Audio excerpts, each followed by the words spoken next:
Va tas įstatymo projektas, kuris dabar dar, jis nėra dar oficialiai net registruotas, gal šiandien registruos, bet jis iš tikrųjų primena tą tokį chaotišką kratinį įvairiausių kažkokių tai minčių, viena kitai prieštaraujančių, kurių negalima vadinti šito dariniu kaip įstatymo projektas.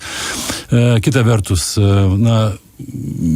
darbo grupė, ar ne? Tai jeigu ją galima vadinti objektyvę, tai aš labai klyščiau arba nesutikčiau, nes tai yra visiškai valdančiosios daugumos politikų dominuojanti darbo grupė, kuri sako, kad išklausė. Taip, galbūt išklausė, bet ar atsižvelgia, tai čia yra pagrindinis dalykas. Ir visa tai įsigalios nuo 28 metų. Bet atleidimas direktoriaus turi įsigalioti tą pačią dieną, kai bus priimtas.